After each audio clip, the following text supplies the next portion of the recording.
Handa ka bang ipaglaban hanggang kamatayan ang iyong tunay na nararamdaman? Pero paano nga ba kung sa iyong paglaban, ikaw naman mismo ang sinukuan ng taong pinaglalaban mo? Ating tunghayan ang isang napakagandang kwento para sa araw na ito.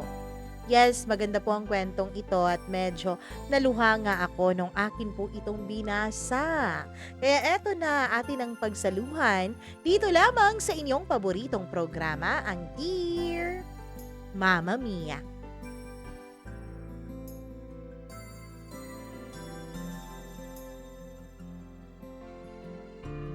Paano ka nga ba lalaban kung ang iyong pinaglalaban ay sumuko na? Paano ka nga ba tatayo kung ang hawak-hawak mong kamay ay lupaypay na dahil nauna ng sumuko? Dear Mama Mia, ako si Elsa, 23 years old at narito ako ngayon sa isang ospital. Nakatingin sa puting kisame habang nakarinig o naririnig ang tunog ng mga makina na naging kaibigan ko sa nakaraang 3 buwan. Hindi ko inaasahan na dito ako magtatapos. Sa gitna ng mga tubo at salamin, malayo sa mga pangarap na noon ay parang kasing layo na ng mga bituin. Pero bago ko ikwento ang dulo ng aming kwento, hayaan mo muna akong bumalik sa simula. Sa araw na siya ay aking nakilala. Agosto 15, taong 2023. Umuulan ng malakas sa buong Kamaynilaan. At ako ay takbong-takbo papunta sa isang shop sa Ayala Triangle. Hindi ko inaasahan na doon ko makikilala ang lalaking magbabago sa aking buhay ng tuluyan. Basang-basa ako nung makapasok ako sa isang milk tea shop. At habang hinuhubad ko ang suot kong jacket, ay nabangga ko ang isang lalaki na may dalang 3 baso ng kape. Bumuhos ang mainit na kape sa kamay niya at agad akong nagpanik. Oh my God, I'm so sorry! Sigaw ko. Agad akong kumuha ng tissue sa aking bag at iniabot sa kanya. Okay ka lang ba? Nang tingnan ko ang mukha niya ay para pong naging eksena sa isang pelikula. Parang huminto ang aking buong mundo. Mapupungay ang kaniyang mga mata, mestizo ang kaniyang mukha at ang ngiti niya ay napakaliwanag kahit sa ganong sitwasyon na para bang wala siyang kaproble-problema sa mundo. Okay lang, ayos lang, di naman masama ang init sabi niya na tinatanggap ang tissue na inaabot ko. Mas okay pa nga kasi nakakuha ako ng dahilan para makausap ka. Natawa ako sa linya niyang iyon. Ang corny mo naman, sabi ko. Maynard nga pala, sabi niya sabay inilahad ang kaniyang kamay. Elsa, sagot ko na nakipag-shake hands na rin. Hindi ko alam kung bakit, pero sa simpleng pagkakakilala namin na iyon, ay nakaramdam po ako ng pagbabago. Parang may kumurot sa dibdib ko pero magaan ang kurot na yon. Para bang nanunukso ang kurot na yon. Parang nagsimula ang isang awitin na kailanman ay hindi ko pa naririnig pero alam kong magiging paborito kong kanta. Inaya niya akong umupo sa isang mesa sa tabi ng bintana. Nakita ko na may 2 pa palang kape sa tray niya. May kasama ka ba? Tanong ko. Mga kaibigan ko, saad naman niya. Pero sa tingin ko ay mauunawaan naman nila kung matagal akong mawawala dun sa table namin. Napatawa ako sa kanya at sinabi ko na pumunta na lang siya sa kanyang mga kaibigan. Alam na nila yun. Nakita na nila siguro na kasama kita at pinagsasaluhan na natin tong kaping in-order ko. Naku, baka magalit sila, baka order nila yan. Ayos lang yun, mga mayayaman yun. Tsaka matagal na rin nilang gusto na makipagkilala ako ng babae. Kaya bahala na silang umorder ulit para sa kanila. Nanatili kaming magkausap ng 2 oras. Nalaman ko na meron pala siyang trabaho. Professional na siya. Matanda siya sa akin ng 3 taon at mahilig siyang maglakad sa ulan. Ako naman nung mga panahon na yon ay nagtatrabaho na rin bilang admin assistant sa isang kumpanya. Bakit ka naglalakad sa ulan? Tanong ko. Kasi dun ko nararamdaman na ako talaga ay ako. Sagot niya. Hindi yung Maynard na kailangan maging perpekto sa harap ng mga tao. Dun sa ulan, pwede kang maging totoo sa sarili mo. Naintindihan ko siya, Mama Mia. Ako rin naman ay may mga pagkakataon na gusto ko lang na maging ako. Hindi yung Elsa na kailangang maging malakas sa harap ng lahat. Noong umalis na ako sa shop na yon ay binigay niya sa akin ang cellphone number niya.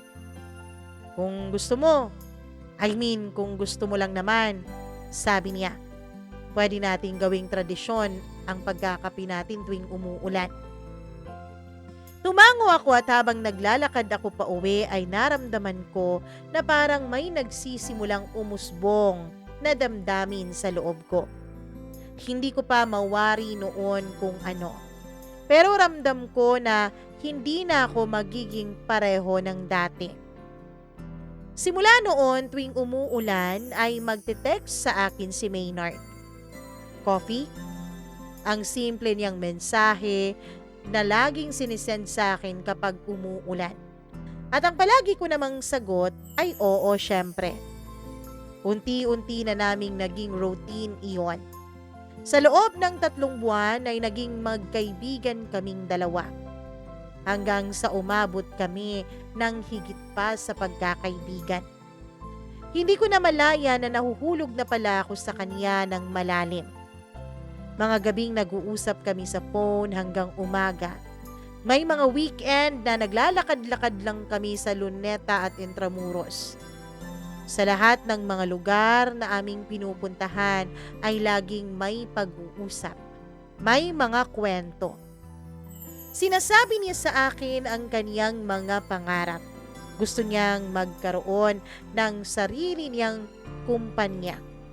Alam niyang malabo daw iyong mangyari pero sabi niya, wala naman daw masama sa pangangarap. Gusto niya na maraming matulungan ang kumpanyang itatayo niya. Gusto niya rin na magkaroon ng simple at masayang pamilya. Ako naman ay nagsasabi sa kanya ng mga bagay na hindi ko nasasabi sa iba. Yung mga takot kong baka hindi ako sapat sa mga taong mahal ko. Yung pressure na nararamdaman ko sa aking trabaho. Yung mga pangarap kong minsan ay parang imposible nang matupad. Hindi ka nag-iisa, sabi niya isang gabi habang nakaupo kami sa seawall ng Manila Bay. Lahat tayo may mga takot. Pero minsan, kahit gaano tayo katakot, kailangan pa rin nating sumugal para malaman natin kung talagang hanggang saan. Nung gabing yun ay unang beses na hinawakan niya ang aking kamay. At sa simpleng hawak niya na yun ay naramdaman ko na totoo ang lahat at sincero siya sa lahat ng kanyang mga pinagsasasabi, Mama Mia. Hindi lang pangarap, hindi lang iniisip ko na sincero siya, kundi sincero talaga siya. At ramdam ko, Mama Mia, na lumalim na nung lumalim ang damdamin ko para sa kanya. Hindi na lang basta paghanga iyon, kundi pagmamahal na. At ramdam ko rin naman na pareho ang aming damdamin para sa isa't isa. Ramdam ko na mahal niya rin ako. Disyembre 2023 ay naging kami. Walang malaking drama, walang grand gestures. Simpleng pagsasabi lang ng mahal kita habang nanonood kami ng sunset sa Tagaytay. Mahal din kita, sagot ko sa kanya. At sa mga salitang yon ay naramdaman ko na kumpleto na ako. Naramdaman ko rin kung gaano siya kasaya nung inamin ko sa kanya ang aking damdamin. Ang mga sumunod na buwan ay ang pinakamasayang panahon ng buhay ko. Nagpaplano na kami ng future namin together. Sabi niya, gusto niya akong maging partner sa lahat-lahat. Sa buhay, sa kanyang mga pangarap, sa lahat ng bagay na gusto niyang gawin. Mama Mia, pinakilala na rin niya ako sa kanyang mga magulang. At ako naman ay pinakilala ko na rin siya sa aking pamilya. Lahat ay boto sa aming relasyon. Walang kontra. Animoy perfect na talaga ang lahat. Match made in heaven, ika nga nila. Parang fairy tale, Mama Mia. Isang fairy tale na hindi ko inaasahan na mangyayari pala sa buhay ko. Pero, ang fairy tale ay hindi pala laging masaya. Ang fairy tale ay hindi pala laging and they live happily ever after. Dahil sa bawat fairy tale ay meron palang kasamang mga hamon na hindi natin inaasahan. March of 2024, nagsimula ang mga problema sa kumpanyang pinagtatrabahuan ko, Mama Mia. Hindi na kasi masyadong kumikita ang kumpanya. Kaya kailangang mag-cut ng budget ang opisina. Mula sa pagtitipid sa mga papel, sa pagpiprint, sa pagtitipid sa kuryente at kung ano-ano pa, ay napunta sa pagtitipid ng sahod ng mga empleyado. Nag-lay off, Mama Mia, nantanggal ng mga empleyadong sa tingin nila ay kayang mag-survive ng kumpanya kahit wala. At dahil doon ay doble-doble ang stress na dumating sa akin. Stress na hindi ko na kayang dalhin. Sa loob ng ilang linggo ay nawala ang trabaho ko. Si Maynard ang naging sandalan ko. Sinabi niya sa akin na kaya namin ito, na maghahanap daw ako at makakahanap rin daw ako ng bagong trabaho. Lagi niyang pinapaalala sa akin na hindi ako nag-iisa sa harap ng aking mga problema. Hindi ka pagbigat ha, sabi niya sa akin isang gabi na hindi ako makatulog dahil sa aking anxiety. Tayong dalawa sa lahat, Elsa. Sa lahat ng panahon, sa mga pagsubok, sa mga lungkot, hindi lang sa mga masasayang pagkakataon. Sabay tayo, hawak kamay tayo. Mama Mia, dahil kay Maynard, ay nagkaroon ako ng lakas ng loob na harapin ang kinabukasan. Kahit ilang beses pa akong matanggihan noon sa mga pinag-a-applyan ko, ay lagi siyang nandyan at pinapaalala sa akin na hindi nga ako nag-iisa. Hanggang sa nakahanap ako ng bagong trabaho. Pero Mama Mia, 2 buwan po ang inabot bago ako makahanap ng trabaho. At ang trabahong yun ay mas bababa ng dihamak ang aking sahod. Dahil doon ay hindi na ako nakakapag-contribute sa kahit na anong gastusin naming dalawa. Dahilan para hindi na kami masyadong makakapag-date sa mga mamahaling lugar. Pero kahit na hindi na kami nakakapunta sa mga sosyal na restaurant at mga lugar, ay naging mas malapit pa kami sa isa't isa ni Maynard. Doon namin natutunan kung paano magtulungan. Natutunan namin na ang tunay na pagmamahal ay hindi talaga nasusukat sa kung saan kayo kumakain o gumagala o kung gaano kamahal ang ginagawa ninyo. Ang tunay na pagmamahal ay nasusukat sa kung paano ninyo hinaharap ang mga pagsubok at problema ng magkasama. Mama Mia, ang akala ko noon ay tuloy-tuloy na. Akala ko lahat ng pagsubok na dadaan sa amin ay kaya naming suungin basta't magkahawak kamay lang kaming dalawa. Pero buwan ng Hunyo sa taong iwan, dumating ang isang malaking problema. Nakaramdam ako na parang may mali sa katawan ko. Lagi na lang akong pagod. Lagi akong nahihilo at may mga pagkakataon na bigla-bigla na lang akong mahihimatay. Hindi naman po ako himatayin na klase ng tao. Never pa ko akong naka-experience na mahimatay. Noon lang mga panahon na yon. Si Maynard ang naging parang first aid personnel ko. Hanggang sa dumalas ng dumalas iyon at nagsimula na nga akong mag-alala. Pati si Maynard ay hindi na maiwasan na mag-alala, Mama Mia. Magpa-check up ka na kaya, sabi niya.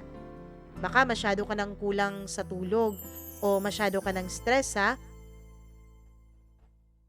Kahit natatakot ay nilakasan ko ang loob ko.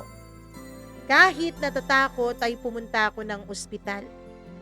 Pero habang naghihintay ako ng resulta ng mga medical exams ko, alam ko sa loob ko na hindi lang yun ang magiging problema.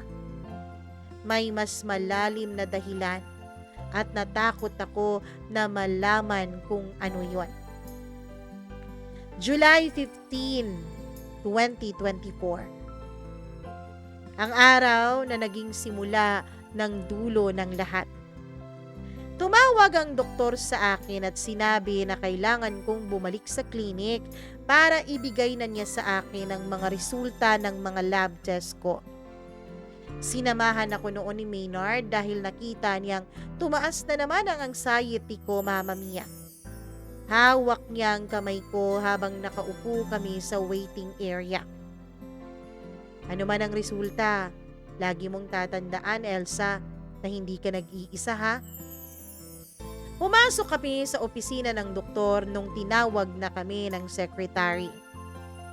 At nagbabasa siya ng mga resulta ko. Nung nakita niyang nakapasok na kami ay nag-iba ang kanyang mukha. Nakita ko sa mukha niya na meron siyang dalang hindi magandang balita. Umupo kami at sinimulan niyang mag-explain tungkol sa mga technical at medical terms na hindi ko naman naiintindihan. Anong ibig niyong sabihin, Dok? Tanong ko matapos ang mahaba niyang paliwanag tungkol sa mga terms na yon. Elsa, sabi niya, tatagan mo ang sarili mo. Hindi ito madaling balita. May brain tumor ka. Stage 3 na at agresibo. Parang tumigil ang mundo ko. Narinig ko ang sinabi niya pero hindi yun pumapasok sa isip ko. Brain tumor, cancer, at stage 3 na. Ilang buwan pa, Dok? Tanong ko sa kanya. Na ang ibig kong sabihin ay ilang buwan pa ang itatagal ko sa mundo. At naramdaman ko at narinig ko talaga na nanginginig ang boses ko, Mama Mia. Pati mga kamay ko ay pinagpawisan at nanginginig ito. Depende sa treatment, sabi niya. Pero kung hindi tayo magti-treatment, siguro nasa 6 na buwan lang. Natahimik ako. Hindi ko alam kung ano ang dapat kong maramdaman. Dapat ba akong magalit? Dapat ba akong matakot? Dapat ba akong malungkot? Siguro lahat. Lahat ay dapat kong maramdaman sa pagkakataon na yon. Kahit sino naman siguro, Mama Mia, kapag nakatanggap ng ganong uri ng balita. Si Maynard ay nag-aalalang nakatingin sa akin at nakita ko sa mga mata niya na nasasaktan siya para sa akin. Hinawakan niya ang kamay ko ng mas mahigpit na para bang sinasabi niya sa kaniyang mga hawak na nandito lang siya at hindi niya ako bibitawan. Mag Magkano po ang aabutin ng treatment, Doc? Tanong naman ni Maynard sa doktor. Malaking halaga. Mahigit 2 milyon ang kailangan yung pag-ipunan. At hindi pa talaga guaranteed yun na magiging successful. Walang garantiya. Umuwi kaming dalawa nang walang masyadong sinasabi. Walang imikan pero parehong bagsak ang mga balikat. Paano namin makukuha ang mahigit 2 milyon? Hindi naman kami mayaman. Ako ay nagtatrabaho bilang admin assistant lamang at mas bumaba pa talaga ang sahod dahil nalipat ng kumpanya. Siya naman ay nagsisimula pa lang sa karera niya. Pero mas malaki pa sa problema ng pera ang realization na maaari na akong mamatay anumang oras, Mama Mia. Na pwede kaming maghiwalay hindi dahil sa away o sa pagbabago ng loob o sa panluloko at pangangaliwa. Pero dahil sa sakit na wala kaming kontrol pareho. Ang mga sumunod na buwan ay naging pakikibaka namin para sa buhay at sa pagmamahal. Nagsimula kaming maghanap ng mga paraan para makakuha ng pera para maipagpatuloy ang treatment. Nag-set up si Maynard ng GoFundMe account. Nag-post kami sa social media. Lumapit rin kami sa iba't ibang charity organizations. Mama Mia, hindi po kami sumuko. Lumaban po kami. Ginawa namin ang lahat ng kaya namin at alam namin na pwedeng makatulong. Sa loob ng 3 buwan ay nakakuha kami ng 2 milyon. Malaking tulong, oo, pero hindi pa rin pala sapat dahil nung nagpa-quote kami sa ospital, pati na rin sa mga bayad ng mga espesyalistang doktor ay halos aabot pala ng 5 milyon ang gagastusin namin. Mula noon ay nagsimula na rin ang mga sintomas ko, Mama Mia. Mas madalas na akong nahihimatay. Mas madalas na rin ang pananakit ng ulo ko ng sobra-sobra. Halos sumisigaw na noon ako sa sakit lalo na kapag mag-isa lang ako, Mama Mia. Kapag naman nandyan si Maynard ay pinipilit ko pong kontrolin ng sakit. Pinipilit ko pong kontrolin ang reaksyon ko sa sakit dahil ayokong mas lalo siyang mag-alala. Kapag nagtatanong siya kung sobrang sakit ba, sabi ko naman hindi masyado. Kahit na ang totoo ay parang pinagbiyak ng ilang peraso ang utak ko at ang ulo ko sa sobrang sakit, Mama Mia. Ayokong makita ang pag-aalala sa kaniyang mga mata at ayokong mas grumabe ang kaniyang pag-aalala na mararamdaman para sa akin. Kaya lagi talaga akong nagdadasal na sana kung umatake man yung sakit, sana yung wala si Maynard. Kung mahimatay man ako, sana yung wala siya para hindi siya masyadong mag-alala. Pero sa kabila ng lahat, Mama Mia, hindi pa rin namin pinabayaan ang relasyon naming dalawa. Sa katunayan, mas naging malapit pa kami sa isa't isa. Bawat araw na kasama namin ang isa't isa ay ginagawa po naming espesyal. Hindi na kami nag-aantay ng aming monthsary para mag-celebrate. Nagro-road trip kami papuntang Baguio, sa Batangas, at sa lahat ng lugar na hindi pa namin napupuntahan. Nagsistay kami sa mga mumurahing inn. Pero masaya pa rin kaming dalawa. Hindi importante ang lugar. Ang importante lang ay magkasama kaming dalawa. Maynard, kung hindi ako gumaling, sabi ko sa kanya isang gabi habang nakatingin kami sa mga bituin at nasa Baguio kami. Hindi ko gustong maging pabigat sa'yo, ha? Hindi ko gusto kapag nabibigatan ka. Sabihin mo lang. At kung nabibigatan ka na, maiintindihan ko kung bibitaw ka. Shut up. Sabi niya, hindi ka pabigat, okay? At hindi ka magiging pabigat sa akin. At wag mo nga akong ipalayo sa'yo. Hindi kita iiwanan. Niyakap niya ako ng mas mahigpit. Lalaban tayo sa lahat, mahal. Lalaban tayo. Cancer lang yan. Kaya natin yan. Lalaban tayo sa buong mundo kung kinakailangan. Mama Mia, dahil kay Maynard ay natutunan ko na ang tunay na pagmamahal ay hindi yung tipong sa masasayang panahon lang kayo magkakasama. Ang tunay na pagmamahal ay yung tipong sa harap ng pinakamalaking hamon ay hindi kayo tumigil sa pagmamahal sa isa't isa. October of 2024, nakakuha kami ng 3 milyong piso at nagsimula na nga ang treatment ko. May chemotherapy, radiation at kung ano-ano pa. Pero sa loob ng 1 buwan ay nakita namin na hindi po ganong epektibo ang treatment.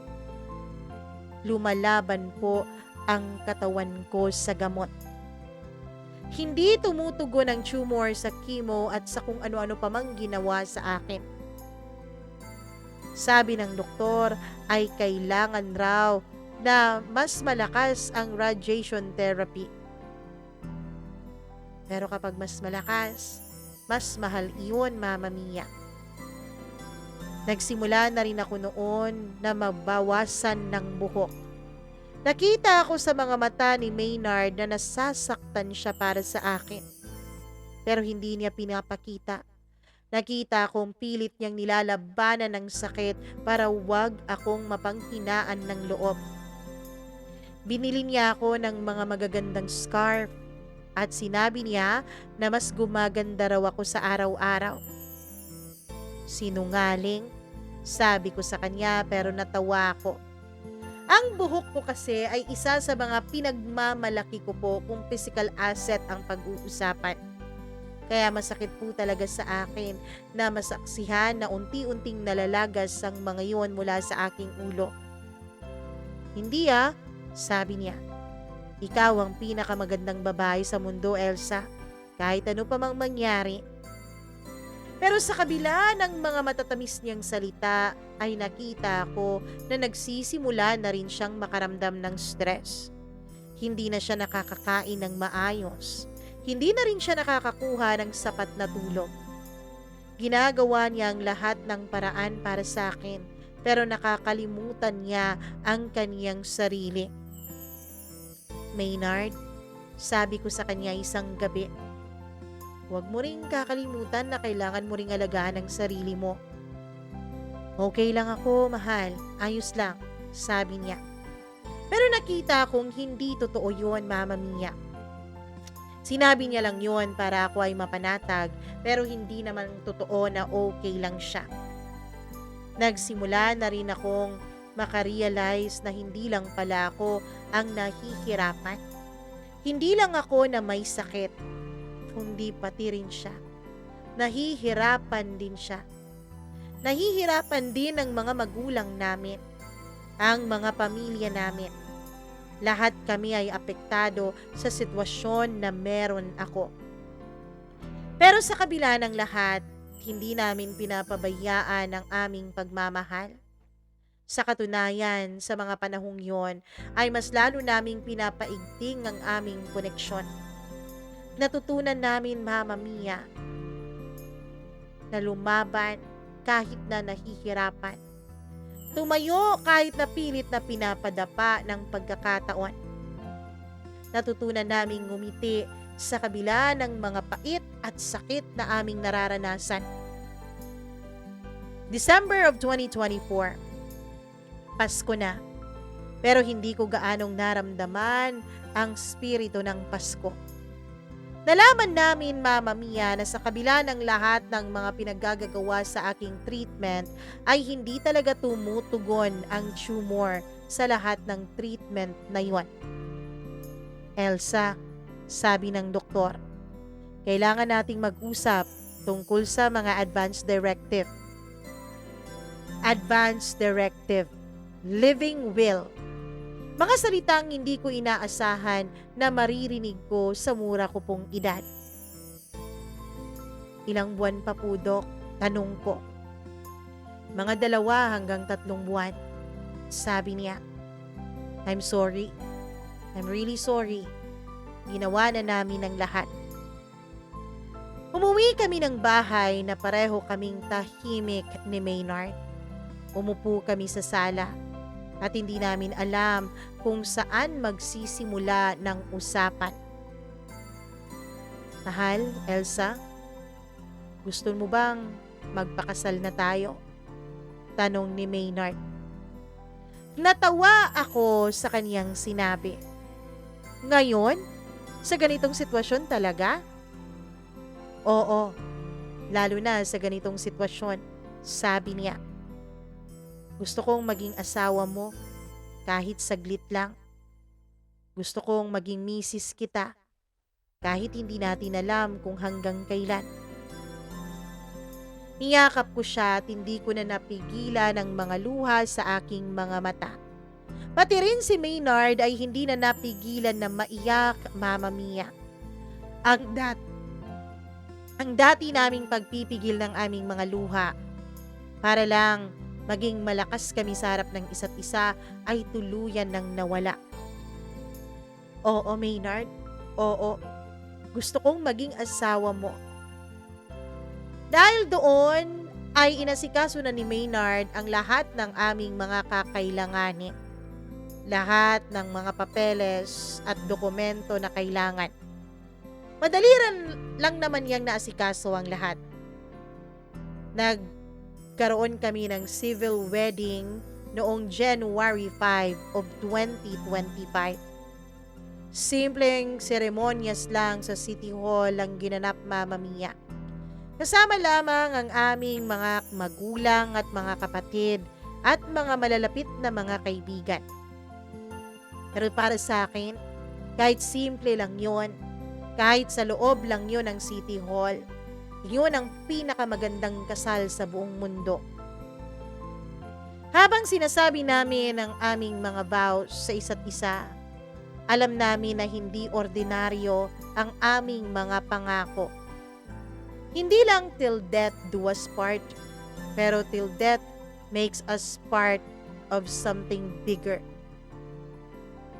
Elsa, mahal, sabi niya sa harap ng judge, hindi ko alam kung gaano katagal tayong magkakasamang dalawa.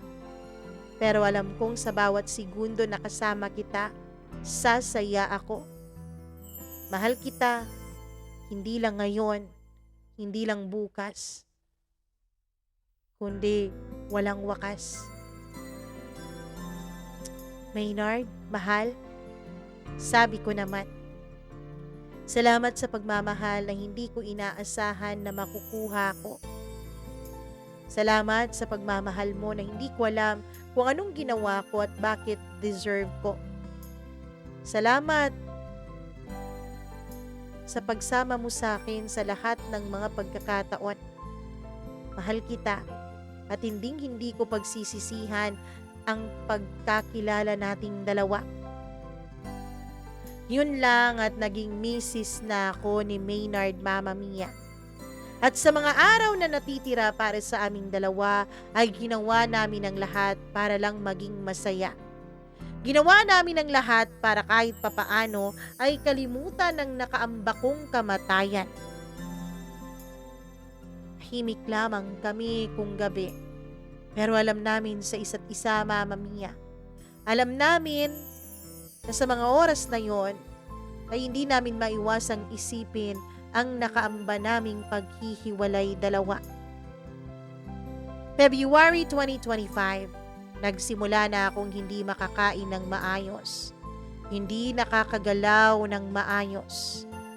Naging dependent na ako sa mga gamot para sa pain management kahit na ang totoo, halos hindi rin naman nawawala ang sakit na nararamdaman ko.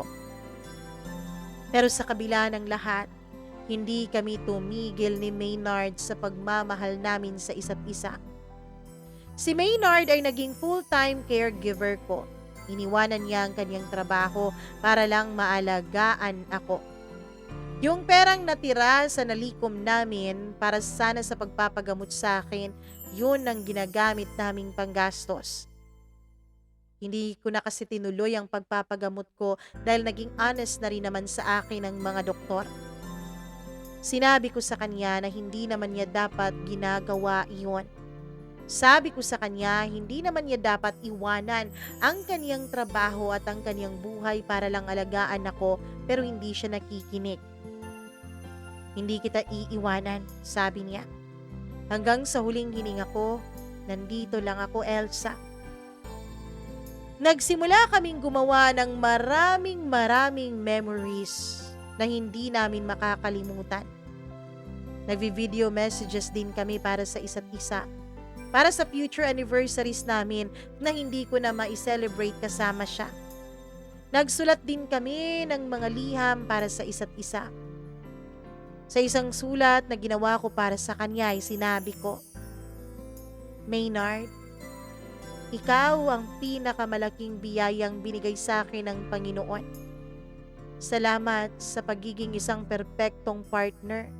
Hindi lang sa mga masasayang panahon, pero lalong-lalo na sa mahihirap na pagkakataon. Salamat sa pagpapakita sa akin na ang tunay na pagmamahal ay hindi nasusukat sa haba ng panahon ng pagsasama, kundi sa lalim ng inyong koneksyon. Kung ako ay mawawala na, hindi ibig sabihin na matatapos na rin ang pagmamahalan natin. Ang pagmamahal na binigay mo sa akin ay magiging parte ko habang panahon. At ang pagmamahal na binibigay ko sa iyo, alam ko magiging parte din ng buhay mo habang panahon. Huwag mong isipin na nagkulang ka. Huwag mong isipin na hindi mo ako nailigtas. Na hindi mo ako nailigtas mula sa cancer. Oo, totoo. Pero iniligtas mo naman ako sa pag-iisa ko. Kung hindi ka sana dumating sa buhay ko, siguro mag-isa kong haharapin ang lahat ng bagay na ito. Hindi mo nga ako maililigtas sa kamatayan, pero iniligtas mo naman ako sa sarili kong mundo. Iniligtas mo ako sa pag-iisip na baka wala talagang magmamahal sa akin. Dahil pinatunayan mong kahit anong mangyari ay lagi kang nandyan. Kung anumang mangyayari sa akin, Maynard, ang nais ko ay ipagpatuloy mo ang buhay mo. Mag-asawa ka ulit, magkaroon ka ng maraming anak. Gawin mo at tuparin mo lahat ng mga pangarap mo. Pero, isa lang ang hiling ko. Huwag mo sanang kakalimutan na may nagmamahal sa iyo ng lubusan. Na hindi dahil sa perpekto ka, kundi dahil sa totoong ikaw. Mahal kita, Maynard, forever. At para sa lahat ng mga buhay na pwede pa nating makakasama sa ibang mundo. Noong gabing yon ay binigay ko sa kanya ang sulat. Umiyak siya habang binabasa niya ito. Pero hindi yun dahil bitter tears, kundi puno rin ng pagmamahal at pagpapasalamat at pagtanggap ang mga luha na yon. Hindi ka dapat magpasalamat sa akin, mahal. Ako dapat ang magpasalamat sa iyo. Salamat sa pagkakataon para mahalin ka. Salamat at naging parte ka ng buhay ko. March 15, 2025.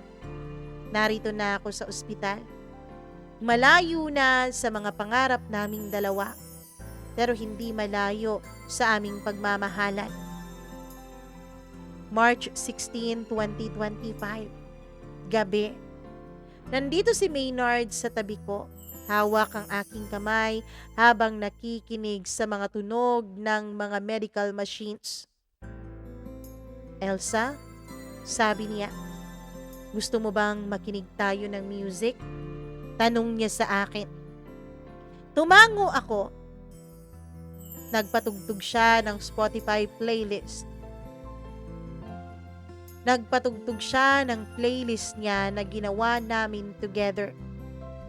ang mga kantang naging soundtrack ng love story namin. Ang mga awitin na pareho naming paborito. Remember, sabi niya, yung first dance natin sa apartment mo nung naging tayo? Natawa ako. Oo, wala yung music kasi brown out, pero nagsayaw pa rin tayo. Gusto mo bang ulitin natin yon? Tanong niya. Hindi na ako makakagalaw ng maayos pero tumango pa rin ako, Mama Mia. Tinulungan niya akong tumayo at dahan-dahan kaming nagsayaw sa tabi ng hospital bed. Walang musika, pinatay niya ang playlist. Pero narinig namin ang aming mga sariling pintig ng puso.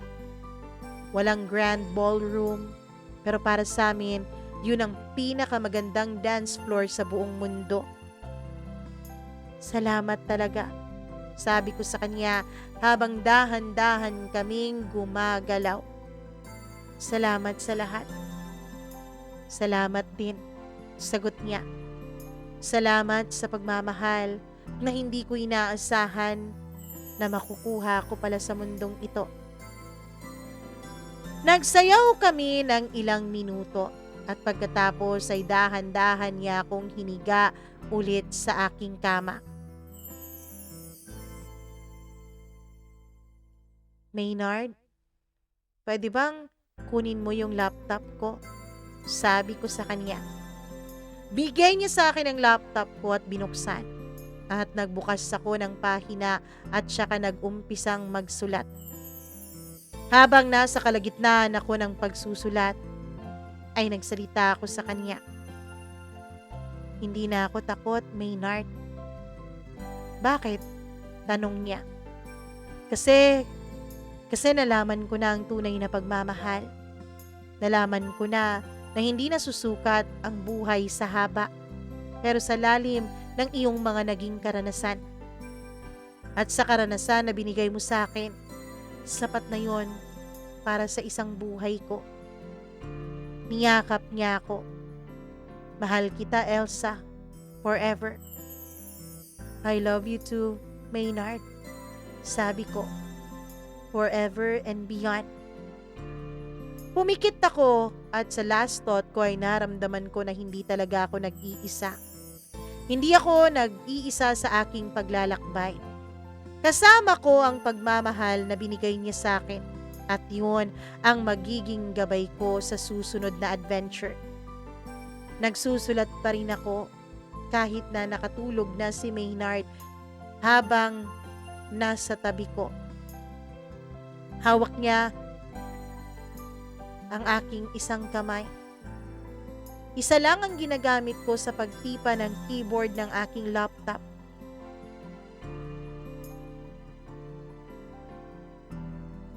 March 17, 2025. 4:47 a.m. Nagising ako. Ako si Maynard. Nagising ako dahil pakiramdam ko malamig na ang kamay na hawak ko. At nung nagising ako, tinignan ko ang mga makina. Flatline. Wala na si Elsa. Namatay siya sa batang-batang edad. Kasama ako. Ako na asawa niya. Pero ang kwentong ito ay hindi nagtatapos doon.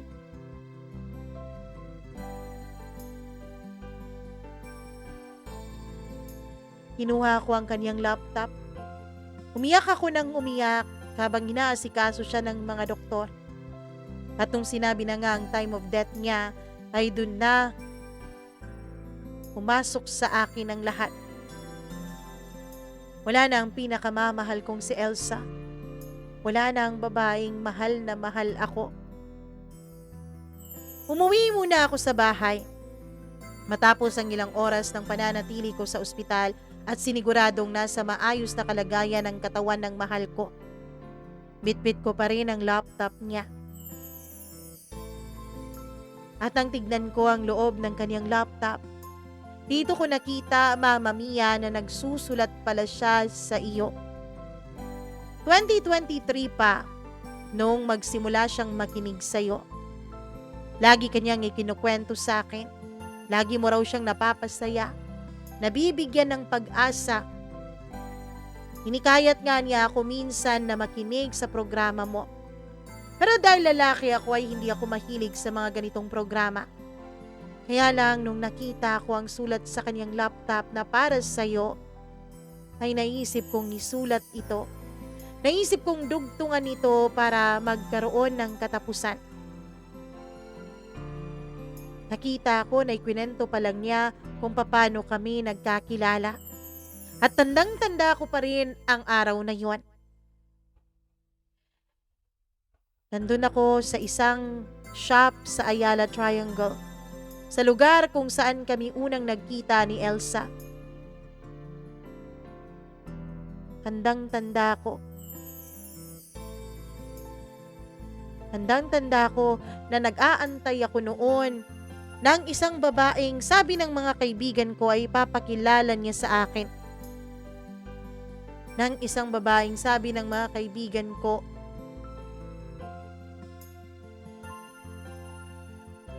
ay para raw makita ko kung gaano kaganda. Ayoko naman sanang pumunta doon sa lugar na yon. Kahit na matagal na akong single ay hindi naman ako naghahanap sa mga panahon na yon, Mama Mia.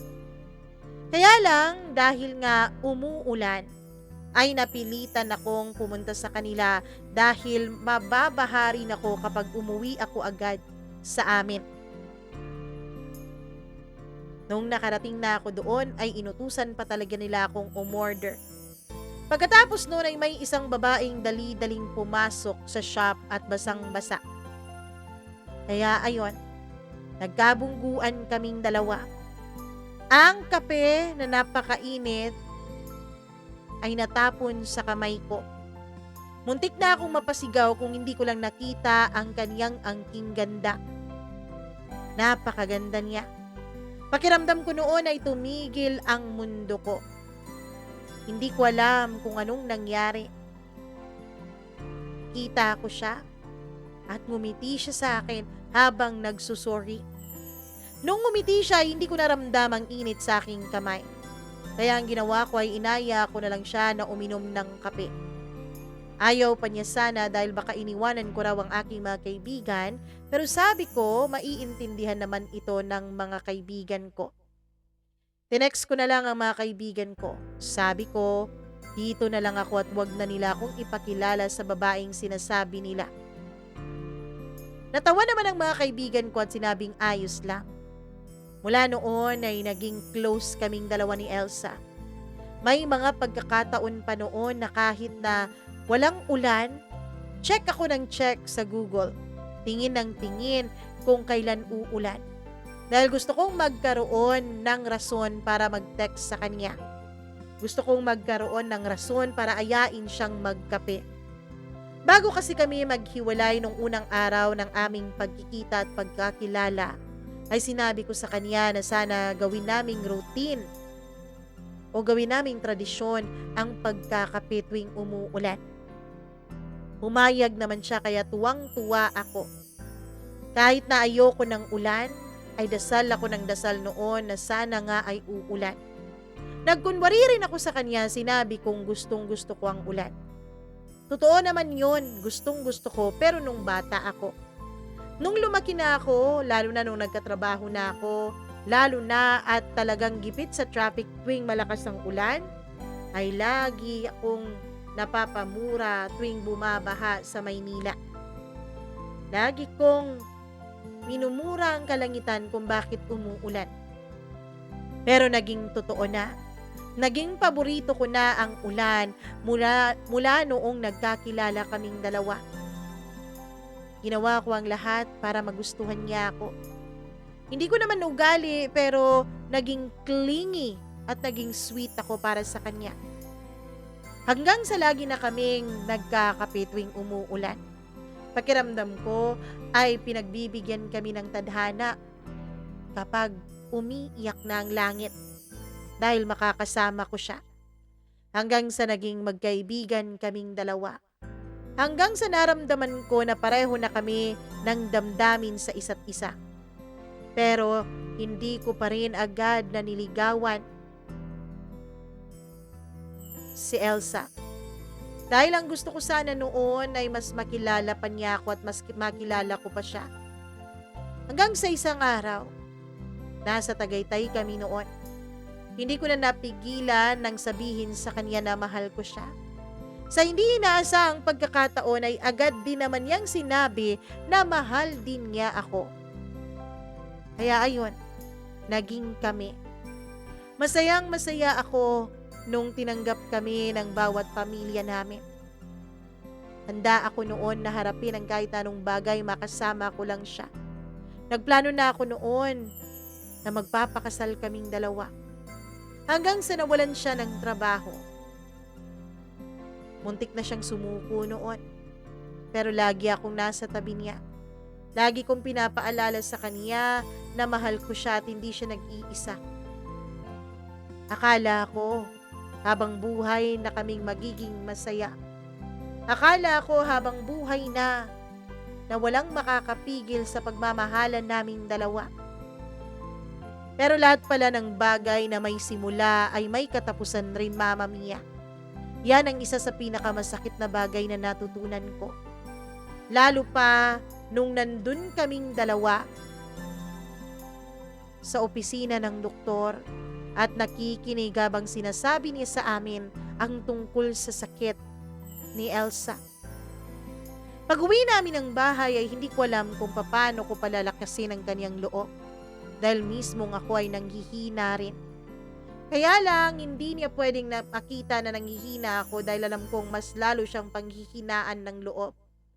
Kung mahirap para sa akin na tanggapin ang balitang iyon, alam kong doble ang hirap noon para sa kanya. Bilang siya naman ang nagkasakit. Ginawa ko ang lahat para bigyan siya ng lakas ng loob at para makaipon kami ng sapat na pera para sa kanyang treatment. Alam kong pinapakita din ni Elsa sa akin na malakas siya, na hindi siya nagagapi ng sakit niya, pero ramdam kong unti-unti siyang nanghihina sa paglipas ng araw. Hanggang sa nalikom nga namin ang perang kinakailangan. Sa tulong na rin ng maraming taong nagmamahal sa aming dalawa. Pero hindi pa rin naging sapat. Dahil kahit na may pera na, mismong katawan na niya ang umaayaw sa mga gamutang ginagawa sa kanya. Hanggang sa nagdesisyon na lang kami dahil sabi ng doktor ay wala na nga raw talagang pag-asa. Mama Mia, mahal na mahal ko po si Elsa. Sobra ko siyang minahal na nung araw na nawala siya ay pakiramdam ko parang nawala na rin ako. Habang binuburol siya ay lagi akong nasa tabi niya. Hindi ako umaalis. Kahit nga pagkain ay hinahatiran ako ng pagkain sa tabi ng kabaong niya. Lagi akong kinukumbinsi ng mga magulang niya at ng mga magulang ko na maging maayos. Dahil hindi naman gugustuhin ni Elsa na nakikita akong nagkakaganito. Alam kong totoo yon. Alam kong tama sila. Hindi magugustuhan ni Elsa ang nakikita niyang ako. Pero hindi ko talaga kaya, Mama Mia.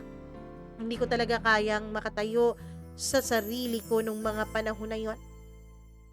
Hanggang sa nailibing na nga siya. Gusto ko pa nga sanang humirit ng isa pang araw. Pero sabi nila masyadong matagal na raw ang 9 na araw na pagburol sa kanya. Kaya pumayag na akong ilibing ang pinakamamahal kong asawa. Sa araw ng libing niya ay napakaraming nakilibing, napakaraming nakiramay. Pero wala ni isa sa pakikiramay nila ang nagbigay kahit konting kagaanan man lang sa aking loob. Pag-uwi ko ng bahay namin ay mag-isa na lang ako. Doon ako sumigaw, umiyak at nagwala. Hanggang sa naisipan ko na buksan ulit ang kanyang laptop. Nakita ko ang mga sulat niya para sa akin. Nakita ko doon ang mga na-save niyang pictures namin. Nagmamasdan ko yon isa-isa habang umiiyak hanggang sa makatulugan ko na ang pag-iyak. Ilang araw akong naglasing. Kahit na hindi ako lasenggo at hindi nga ako halos umiinom, ay natutunan ko pong uminom ng alak. Pakiramdam ko kasi nung mga panahon na yun ay mababawasan ng alak ang lungkot na aking nararamdaman. Nakakatulog kasi ako, Mama Mia, kapag nakakainom ako.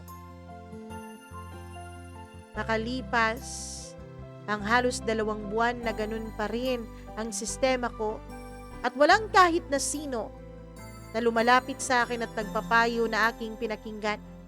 Hindi ang magulang niya, hindi ang magulang ko, hindi ang mga kapatid ko, hindi rin ang mga kapatid niya. Walang nakakatulong sa akin. Tinutulak ko silang lahat palayo. Hanggang sa isang gabi, 2 buwan mula nung namatay si Elena, napanaginipan ko siya, Mama Mia. Tandang-tanda ko ang panaginip ko na yun. Nakaputi siya. Mahaba ang suot niyang damit na puti. Nakangiti siya sa akin. Maliwalas ang kanyang muka. Wala na ang madidilim na eyebag sa kanyang mga mata. Hindi na rin siya payat na payat. Nagbalik na ang kanyang itsura nung una ko siyang nakita. Maliwalas at parang wala talagang iniindang sakit. Mama Mia, initian niya ako at kinawayan. Lumapit ako sa kanya. Hinawakan niya ang aking mukha. Mahal, kamusta ka na? Natatandaan kong tanong niya sa akin sa aking panaginip. Umiyak ako ng umiyak, humagulgul pa nga. Sinabi ko sa kanyang hindi ko kaya nang wala siya. Sinabi ko sa kanyang isama na niya ako. Mahal, hindi ang kamatayan ko ang katapusan ng lahat. Hindi ang kamatayan ko ang katapusan ng ating kwento. Lalong-lalo na ang kwento mo. Mahal, maging maligaya ka. Pagdating ng panahon, magkikita rin tayong dalawa. Ayoko nang nakikita kang malungkot, ha? Ang huli kong natatandaan sa kanyang mga sinabi bago ako hinila ng gising. Nung magising ako ay basang-basa ang mukha ko. Humahagulgul pa rin ako sa pag-iyak. Nakita akong hawak-hawak ko pala ang litrato namin nung kasal namin at yakap-yakap ko ito habang nakatulog. Tumingin ako sa paligid ko. Napakagulo. Ang daming kalat. Mabaho na nga. Pati nga ako mabaho na. Wala sa loob ko na tumayo ako. Pagkatapos ay nagligpit ng mga kalat. Naligo. At nung malinis na ang bahay at nakaligo na ako ay nagdesisyon akong buksan ang kaniyang laptop. At dito ko nga nakita ang sulat niya na para sa iyo, Mama Mia. At sa dulo nito ay nilagyan pa niyang, ikaw na ang magtuloy, mahal. At ikaw na ang magpadala nito sa kanya. Kaya naman hinanap ko ang YouTube niya, ang app niya. Hinanap kita doon sa app na yon at nakita kong ang dami na nga niya palang napakinggan na mga kwento mo. At eto ako ngayon, Mama Mia. Matapos ang mahigit 2 buwan mula nung mamatay ang aking asawa, ay pinapadala itong kwento naming dalawa sa inyo. Sa ngayon ay unti-unti ko pong inaaral na tumayo ulit sa sarili kong mga paa. Meron na akong bagong trabaho, Mama Mia. Lumalabas-labas na rin ako kasama ang mga kaibigan ko, ang pamilya ko at pamilya niya. Araw-araw ko pa rin dinadalaw sa kanyang puntod ang aking asawa. Mama Mia, sana ay mabasa mo itong kwento naming dalawa. Sana ma-share mo ito sa iyong mga tagapakinig at sana meron silang makuhang inspirasyon mula sa aming naging kwento. Sinulat ko to at pinadala sa inyo dahil request ng asawa ko. At kung pwede lang naman, ay makapag-request din ako sa inyo. Sana tulungan niyo akong ipagdasal ang kaluluwa niya. At ipagdasal na rin na sana kahit hindi man tuluyang maghilom ang sakit, ay makakayanan ko na. Hindi ko alam, Mama Mia, kung kakayanin ko ba ang request niya na maghanap ng panibagong babae at mag-asawang muli at magkaroon ng maraming anak. Wala kasi ako sa posisyon para magsabi kung mangyayari yun o hindi. Ang alam ko lang, Mama Mia, bata pa ako. Wala pang ang 30 ang edad ko. Batang-bata akong tutuusin. Kaya marami pang pwedeng mangyari sa buhay ko, gaya ng sabi ng mga magulang ko. Pero isa lang ang sigurado ako, kahit na anong mangyari, hinding-hindi ko kailanman makakalimutan si Elsa at ang pagmamahalan naming dalawa. Hanggang dito na lamang po. Lubos na gumagalang. Maynard at Elsa.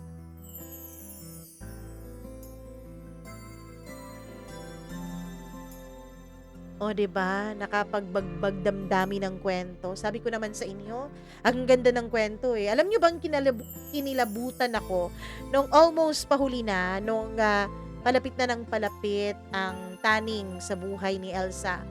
Alam niyo bang kinikilabutan ako dahil may idea na ako kung anong nangyayari, kung sino ang nagpapadala ngayon ng kwento. At nung napagtanto kong tama nga ang iniisip ko, talagang napaluha ako. Buti na lang talaga at nabasa ko yung kwento bago ko pa i-record. Dahil kung hindi ko binasa, tulad ng ibang mga ginagawa ko, kasi para sa akin, hindi ko kasi agad-agad binabasa o binabasa ng buo ang isang kwento bago ko basahin o para i-record. Kasi gusto ko genuine yung reaction ko, gusto ko yung ganon para, 'di ba? Para genuine na may reaction talaga ako na sa harap ninyo, hindi yung pinag-isipan ko na yung reaction ko. Gusto ko maging ma-experience yung na-experience ninyo habang nakikinig kayo sa akin. Ganun ang ano ko. Hindi ko alam kung tama o hindi ko alam kung lahat ba ng mga katulad ko ng content ay ginagawa yon. Pero para sa akin, ganun talaga. Gusto ko ng genuine. Kaya lang, itong kwentong ito, nung mabasa ko yung title, parang may idea na ako eh. Sabi ko, ayoko maiyak kapag nagbasa na ako sa sa live or sa video. Kasi ayoko ring ulit-ulitin ang record. 'Di ba napakahirap noon? Mahaba eh. Kaya ayun, ang ginawa ko, binasa ko siya at yun nga, medyo naiyak ako. Napakaganda ng kanilang kwento. Pero sabi nga nila, hindi lahat ng pag-ibig ay nagwawakas sa happily ever after. Dahil may iba na tulad nito, naging napakalungkot, pero masasabi mo naman na sinulit pa rin naman nila ang bawat segundo na sila'y magkasama. Kaya sana maging leksyon ito sa lahat na gaya ng lagi na lang nating naririnig sa telebisyon, sa movies, sa mga sinasabi ng mga tao, ng mga, di ba, mga religious leaders na mga ganun na life is too short, kaya magmahal tayo at i-cherish natin ang bawat segundo ng buhay natin. Paulit-ulit yung sinasabi. Pero dahil nga sa mga katulad natin na sa awa ng Diyos, ano pa naman, malusog pa naman, wala pa namang mga kung ano-ano ang buhay, hindi natin na-appreciate yun, Na-appreciate natin ngayon kapag nakakarinig tayo ng mga ganitong kwento na, we should cherish, while it lasts, parang ganon. Pero kinabukasan, makakalimutan na natin. Makikipag-away na tayo sa mga mahal natin sa buhay. 'Di ba? Makikipagtikisan tayo, hindi tayo makikipagbati. Inuuna natin ang ating mga pride. Dahil hindi natin na-appreciate na mahalaga ang bawat segundo bawat segundo natin sa mundong ito. Ano ba? 'Di ba? Mahalaga. So, may mga pagkakataon na nababaliwala natin yung mga blessings na araw-araw nating natatanggap. Gaya ng good health, 'di ba? Gaya ng safe naman at healthy ang pamilya. Hindi natin yun nakikita bilang blessing mula sa kanya dahil lang iniisip natin ay normal lang yan na ganun. Pero kapag ang mga katulad pala ni Elsa, gaya ng may mga malulubang sakit, yun talagang binibigyan na ng taning o nung kung ano pa man, para sa kanila napakaiksi ng 6 na buwan Kaya sinusulit nila bawat segundo. Tapos tayo, binabaliwala lang natin.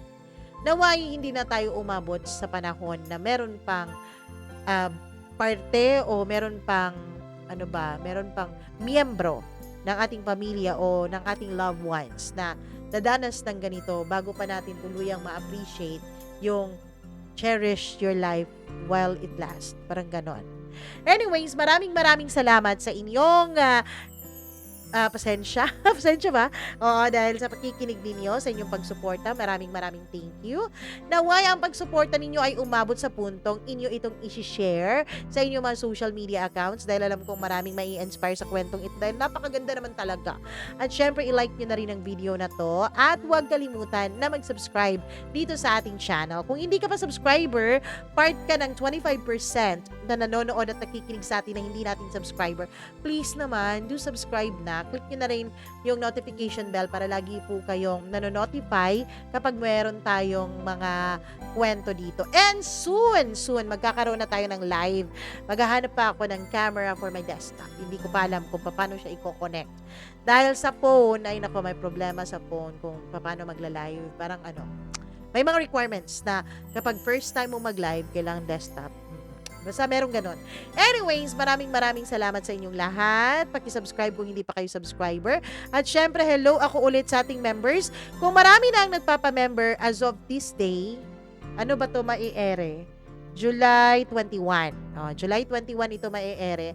So, kung meron ng mga nagpapa-members tapos hindi ko pa nababasa ang inyong mga pangalan at hindi pa nasasali sa mga binabasa ko, yun ay dahil advance po ang recording ng videong ito. Na-record ko ang videong ito July 4. So, masyadong advance. Dahil po yan sa may mga events tayong upcoming at baka hindi ko mahabol ang pagre-record. Nako, wala ako ma-upload. So, in advance ko na talaga. So, as of now, as of July 4, 2025, ang ating mga members ay si Angeline Puaso, hello sa'yo. Si G. Antorio, maraming salamat. Si Gimaras Girl.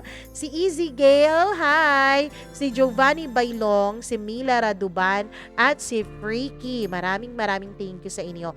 Kung meron man tayong bagong member, huwag kayong mag-alala dahil sa mga susunod, kayo naman ang ating babanggitin. Hi din ako sa ating mga commentators na nakikinig sa atin, Maricel Mina, Irene Rayos, maraming salamat, Ramona Gonzalez. Hi din kay Elizabeth Lagunday. Sandali kasi meron pa dito Hi din ako kay Yento Regidor, Mary Gracie Nadan, Dayan Martinez. Hi sa'yo from Hong Kong. Hi din kay Chazi Chai, Hong Kong din. 3MK plus 1 Corp sa mga solid supporters natin. The admin ladies, maraming salamat. Merlina Humawan from Makati. Marlene Malacura, maraming salamat. Kay Christina Sison, Rosana Crisostomo, Ronaldo Jackson. Hello sa inyo. Hi din kay Lina Ladeza.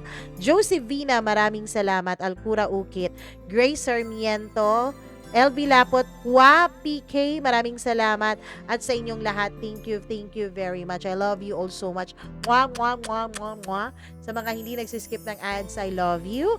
And syempre, kung may sarili po kayong kwento, wag po kayong mag-atubili na mag-share sa atin. Gaya ng ginawa ng ating senders ngayon. Senders kasi dalawa silang nagsulat Si Maynard at si Elsa. Sumalangit nawa ang kaniyang kaluluwa. Dito lamang yan ninyo i-email mamamiacdo0317@gmail.com.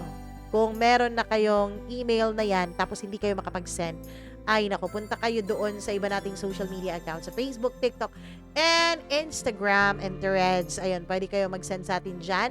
Hanapin nyo lamang Mama Mia CDO or Mama Mia Cagayan de Oro. Maraming salamat sa inyong lahat. Mwah. I love you all so much. Ingat po kayo. Paalam hanggang sa susunod po.